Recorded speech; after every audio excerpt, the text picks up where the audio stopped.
మంచిర్యాల జిల్లా చెన్నూరు మండలంలో చనిపోయిన వారికి అధికారులు ఓటు హక్కు కల్పించడంపై విమర్శలు రేగుతున్నాయి. కిష్టంపేట గ్రామ పంచాయతీ పరిధిలోని మొత్తం 12 వార్డుల్లో 80కి పైగా చనిపోయిన వారి పేర్లు ఉన్నాయి. అదేవిధంగా కోటపల్లి, భీమారం, జైపూర్ మండలాల్లోని పలు పంచాయతీల్లో ఓటర్ల జాబితాలో చనిపోయిన వారి పేర్లు కూడా ఉన్నాయని తెలుస్తోంది. అధికారులు చనిపోయిన వారి ఓట్లు తొలగించాలని, లేకపోతే దొంగ ఓట్లు పడే అవకాశం ఉందని సర్పంచులుగా పోటీ చేస్తున్న అభ్యర్థులు కోరుతున్నారు.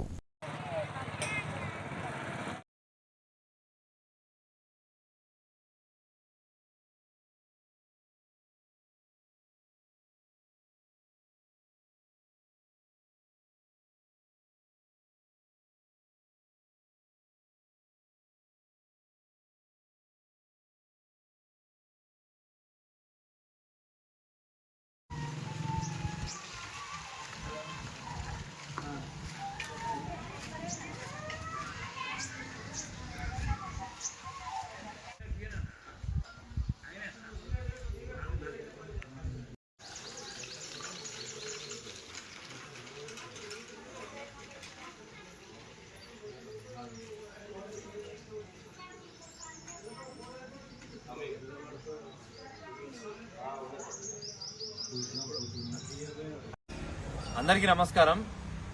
ప్రజాస్వామ్యంలో బాబాసాహెబ్ అంబేద్కర్ గారు మహిళలకు పురుషులకు కలిపి ఓటు హక్కు కల్పించిండ్రు సమానంగా. మా చెన్నూరు మండలంలోని అధికారులు ఏం చేసిందంటే ఆయనకంటే పెద్ద ప్రజాస్వామ్యాన్ని ఇంకెక్కువ మేము లోబడి తీసుకోవాలని చెప్పేసి వీళ్ళు చనిపోయిన ఆత్మలకు కూడా ఓటు హక్కు కల్పించిండ్రు. వాళ్ళందరికీ కూడా పేరు పేరున ధన్యవాదాలు. కనీసము హోంవర్క్ చేయకుండా వీళ్ళు ఎలక్షన్లకు స్థానిక సంస్థలకు పోయినని అర్థమైతుంది. ఇప్పుడు నించుంటున్న అభ్యర్థులు అందరూ కూడా భయపడుతున్నారు. అరే ఈ ఓట్లన్నీ దొంగ ఓట్లు ఆ రోజు పడితే మా పరిస్థితి ఏంది, మా బతికేమైపోతుంది, మేము ప్రజల కోసం ఏదైనా చేద్దామన్న ఆలోచనతోనే రూపాయి ఖర్చు లేకుండా మేము ప్రచారం చేస్తున్నాము. ఇది ఇప్పుడు అధికార పార్టీ నాయకులు లేదంటే అక్కడ ఉన్నటువంటి అధికారులందరూ కూడా వాళ్ళకి మద్దతు తెలిపితే వాళ్ళందరూ కూడా గెలుస్తారు ఫేక్ ఓట్లతోని. ఇక మరి ప్రజాస్వామ్యం ఎక్కడ బతుకుతుందని చెప్పేసి బాధపడుతున్నారు. కాబట్టి ఇప్పటికైనా గానీ ఆ కనీస బేసిక్ హోంవర్క్ ఆ 80 ఓట్లు 12 వార్డులలో ఏవైతున్నాయో వాటిని డిలీట్ చేసి ఎలక్షన్లకు పోవాలని చెప్పేసి కన్నటువంటి ప్రజలందరూ డిమాండ్ చేస్తున్నారు. దానికి స్పందించి అధికారులు ఆ ఓట్లను డిలీట్ చేసి ఎలక్షన్లకు పోతారని చెప్పేసి మేము నమ్ముతున్నాము, కోరుతున్నాము. లేకపోతే మాత్రము ఈ ఎలక్షన్లలో ఎవ్వరు కూడా నమ్మరు, ప్రజాస్వామ్యం పైన నమ్మకం పోతుందన్న విషయాన్ని గుర్తు చేస్తున్నాము. కాబట్టి ఎలక్షన్ అధికారులు ఎవరైతే ఉన్నారో తీవ్రంగా దీన్ని తొందరగా స్పందించి ఆ ఎలక్షన్లలో ఉన్న ఓట్లను డిలీట్ చేయాలని చెప్పేసి కోరుతున్నాము. చెన్నూరు మండలంలో కిష్టంపేట గ్రామంలోనే 12 వార్డుల్లో 80 మంది దొంగ ఓట్లు ఉండడం జరిగింది. చనిపోయిన వాళ్లకు ఓటు హక్కు కల్పించిన ప్రభుత్వానికి ఏ విధంగా మొరపెట్టుకోవాలో అర్థం కాని పరిస్థితి ఉంది.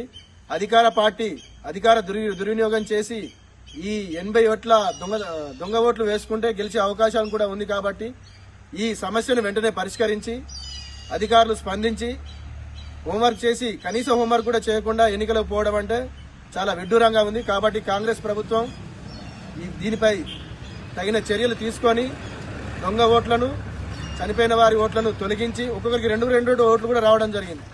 దాన్ని హోంవర్క్ కంప్లీట్ చేసి ఎన్నికలకు పోవాల్సిందిగా